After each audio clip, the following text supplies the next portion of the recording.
शिवाय नमस्तुभ्यं।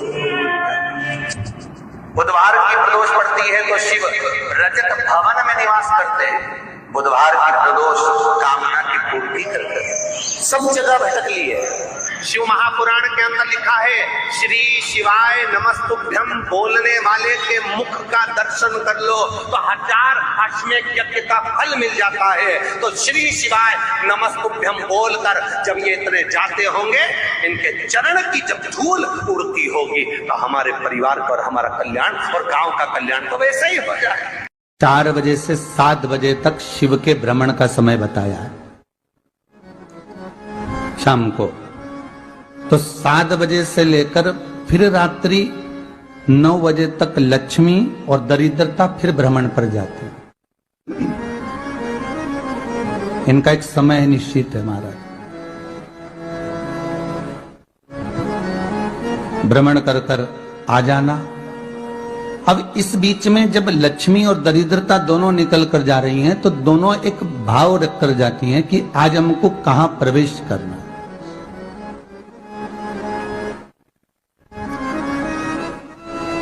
आज हमें किस जगह पर प्रवेश करना है, आज हमें कहां पहुंचना है, आज हमें किस जगह जाना है। और जिस नगर में जिस मार्ग से लक्ष्मी और दरिद्रता निकल कर जाती है, ये दोनों का जब निकलना होता है, इनको स्थान दिया गया जहां पर स्वच्छता हो, घर के दरवाजे पर रंगोली डली हुई हो, द्वार पर जल छीटा गया हो। महाराज, उस द्वार पर लक्ष्मी प्रवेश करती है तो दरिद्रता भी जाने लगती है अंदर। जब दरिद्रता अंदर जाने लगती है तो लक्ष्मी उसको रोक देती है। पहले मैं देखकर आती हूं कि तेरे लिए स्थान है कि नहीं, तू यहां रुक।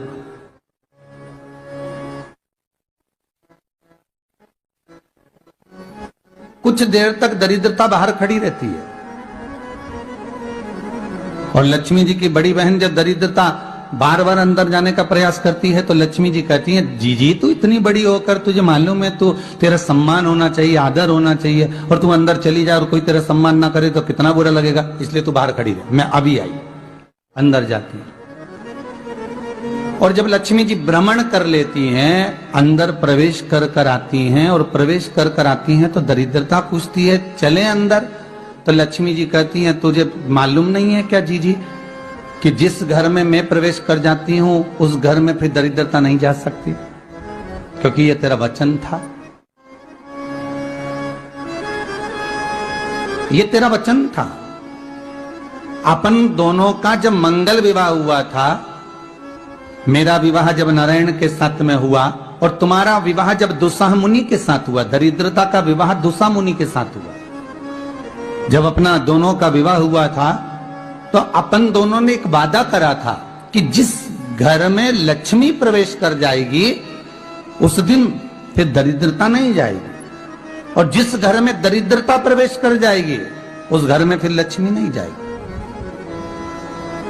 अब जब मैं अंदर देख कर आ गई हूं तो तू अंदर नहीं जा सकती, अर्थात लक्ष्मी के चरण जिस घर में पड़ गए उस घर में फिर दरिद्रता प्रवेश नहीं कर रही। चलते चलते फिर दरिद्रता ने देखा और लक्ष्मी जी इसको लेकर गई और लक्ष्मी जी ने देखा कि इसके दरवाजे पर जल नहीं छीटा गया, इसके दरवाजे पर ना रंगोली डली है, इसका द्वार साफ नहीं हुआ, इसके द्वार पर दीप नहीं है, इसके द्वार पर कलश नहीं है, इसके दरवाजे पर ढेर सारा कचरा पड़ा हुआ है, कोई श्वान कोई कुत्ता गंदगी भी कर कर चला गया है, कहीं बिल्ली ने गंदगी कर रखी है, कहीं जीवों ने कुछ गंदा गिरा रखा है। तो फिर लक्ष्मी जी कहती है, जी जी अब मैं होकर आ गई थी ना, अब तू जा, तू होकर आ। और दरिद्रता प्रवेश करती है तो अंदर जाकर क्या देखती है दरिद्रता कि इतनी सवेरे से मैं घूमने इनके दरवाजे पर आई और ये तो सब चादर तान के चकाचक गुर्राटा भर भर कर सो रहे हैं। तो दरिद्रता कह देती है, तुम्हारा भाग्य ही बेकार है, तुम्हें क्या करूं, तुम ऐसे ही सोते रहो। और दरिद्रता गुस्से में बाहर निकल कर आती है, लक्ष्मी से कहती है, लक्ष्मी तू इसके घर में जाना ही मत। तो दरिद्रता को कहती है, जीजी तेरी बात नहीं मानूंगी क्या मैं? लक्ष्मी जी बोली, मैं तेरी बात नहीं मानूंगी, बिल्कुल नहीं जाऊंगी इसके घर में, तू चिंता मत कर। चल आगे चले, फिर आगे बढ़े। ये लक्ष्मी और दरिद्रता का प्रवेश है। आपके घर का द्वार, आपके घर का दरवाजा। फिर निवेदन करूंगा एक बहुत सुंदर बात, हमें महाराष्ट्र से सीखना चाहिए, हमें साउथ से सीखना चाहिए, दक्षिण से। जिस समय पर भक्ति देवी यमुना जी के घाट पर रो रही थी अपने पुत्र ज्ञान और वैराग्य को गोदी में लेकर, समय देव ऋषि नारद ने एक प्रश्न किया था कि तुम कहां पर पोषित हुई हो, तुम्हें ऊर्जा कहां से प्राप्त हुई? तो कहा मैं गुजरात से तो चली हूं। और वहां से चलती चलती भक्ति देवी कहती है मैं बहुत दुखी होकर, बूढ़ी होकर, द्रवित होकर, बड़ी दुख में वहां से चलते चलते जब मैं महाराष्ट्र में पहुंची तो मैंने वहां जाकर देखा कि वहां पर लोग हर पल हर घड़ी ब्रह्म मुहूर्त में उठकर स्मरण करते हैं, नाम जाप करते हैं और दरवाजे पर जल छीट कर रंगोली डालते हैं। तो कह रही है कि वहां पर मैं थोड़ी अवस्थावान होने लगी, वहां मुझे अच्छा लगने लगा। फिर जब मैं और आगे पढ़ी, दक्षिण में जब पहुंची, वहां पर जाकर मैंने देखा कि सुबह से उठकर मंगलाचरण, मंगला स्तोत्र और वेदों की ध्वनि होने लगी। वहां पर मैं और आनंदित हो गई। हमें कुछ चीजें महाराष्ट्र से सीखना चाहिए कि वहां रहने वाले जो भगत हैं, वारकरी संप्रदाय के जो भक्त होते हैं, वैष्णव जो धर्म के भक्त होते हैं, उनका नियम है सवेरे के समय घर में पानी है कि नहीं है, पर जब भी वो घर का दरवाजे के बाहर थोड़ा ना थोड़ा पानी तो छींट ही देते हैं। और छींटने के बाद फिर वहां पर अपने यहाँ तो दिवाली पर रंगोली बनती है जी, और वहां पर रोज की रंगोली बन जाती है कि कभी हो सकता है परमात्मा राह भूल कर हमारे घर में प्रवेश कर जाए, इसलिए वहां प्रतिदिन की रंगोली,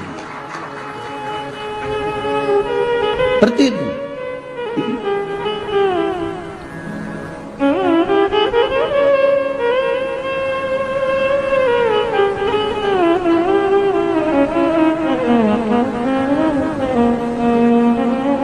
हमें सीखना चाहिए थोड़ा सा।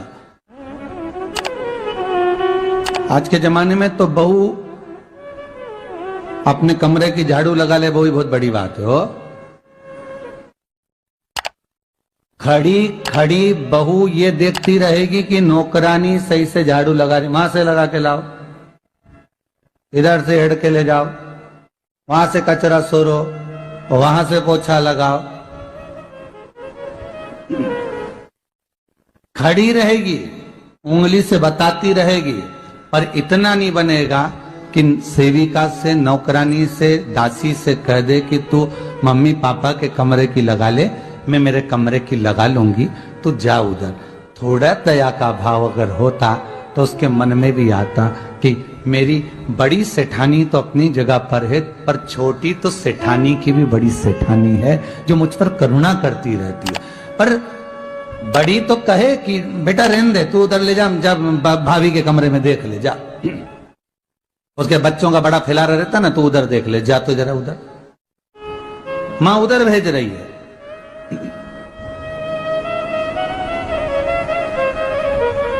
थोड़ा सेवा का भाव हमारे भीतर हो। और एक निवेदन तो हमेशा करा है और अब आज भी करता हूं, पूरे घर की सफाई करवाओ, पूरे घर में तुम पोछा झाड़ू जो चाहे करवाओ, मना नहीं है। पर एक निवेदन है, रसोई घर के अंदर बहू और बेटी ही जाकर भोजन बनाए तो अन्नपूर्णा सदा कृपा करती है महाराज, बहू और बेटी ही।